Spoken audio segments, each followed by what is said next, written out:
Assalamualaikum warahmatullahi wabarakatuh. Waalaikumsalam warahmatullahi wabarakatuh.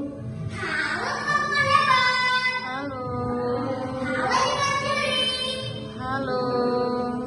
Apa kabar? Semoga sehat selalu ya. Perkenalkan, nama saya Floresia Cantik Lopenita. Saya peserta nomor urut 17. Si Yaya suka makan dendeng. Saya mau mendongeng. Dongeng tentang Nimas dan Buto Ijo. Dongeng ini saya kutip dari sebuah jurnal kisah Nusantara. Mainnya yuk rumahnya. Yuk kita dengar ceritanya.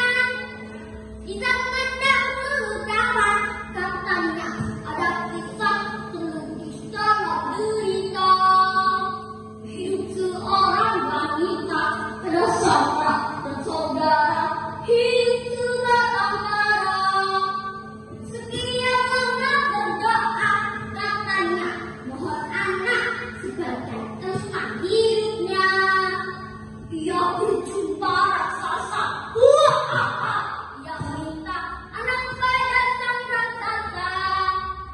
Di zaman dahulu kala di Pulau Jawa hiduplah seorang janda tua bernama Bakri.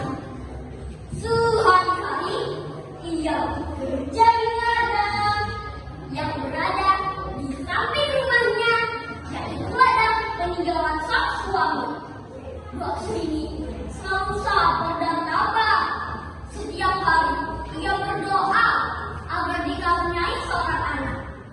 Suatu hari saat Bakri ini sedang mencari kayu di hutan, tiba-tiba ia merasa sedih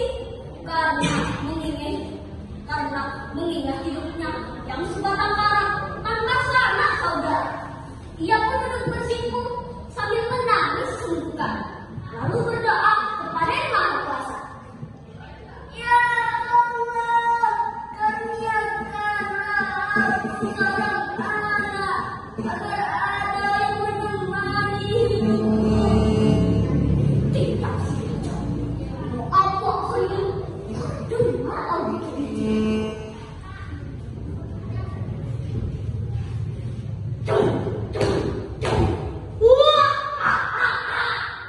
Aku bisa mendapat permintaanmu, wahai nenek tua. Ucap Buto Ijo dengan suara yang kencang. Dengan gentar, Bakri ini menjawab. Benarkah yang kau katakan itu, Buto Ijo?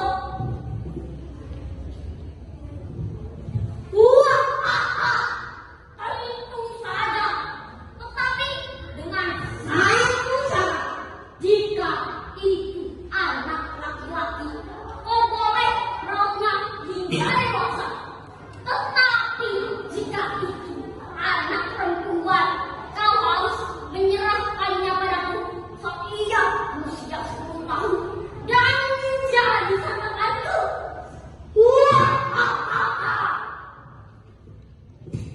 Mendengar ucap Buto Ijo yang membuat Bakri ini dilema.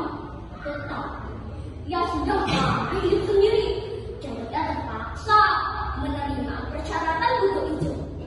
Buto Ijo pun memberi Bakri ini sebuah biji timun untuk ditanam. Bakri ini pun menerimanya, membawanya pulang, lalu menanamnya di samping rumah. Berbulan-bulan berlalu. Akhirnya biji timun tersebut berbuah. Tetapi ada satu buah timun yang mencolok, warnanya kuning keemasan. Karena penasaran, Bakri ini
Sri segera pergi ke kamar mengambil 3 bungkusan kain yang ia dapatkan dari seorang petapa sakti.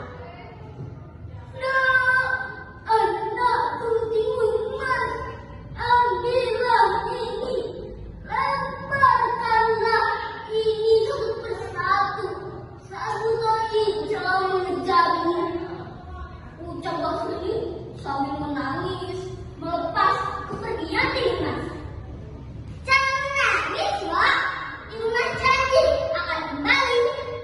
Ucap Timun dengan senyum yang sudah siap sejak lama. Karena Mbak Sri sudah pernah menceritakan semua ini sebelumnya. Larilah, Dok, cepat. Mbak Sri segera membuka pintu belakang. Lalu Timun berlari sekencang-kencangnya. Hei Timun, mau lari kemana kamu? Jangan lari, aku pasti menangkapmu. Buto hijau mengejar Timun. Timun yang kecil langkahnya tidak sebanding dengan buto hijau. Beberapa lama saja sudah hampir menangkap Timun. Segera Timun melemparkan bungkusan pertama yang berisi garam. Seketika buto hijau tenggelam dalam lautan yang sangat luas. Timun menggunakan kesempatan itu untuk berlari sekencang-kencangnya. Namun tidak berlangsung lama, buto hijau berhasil keluar dari lautan tersebut.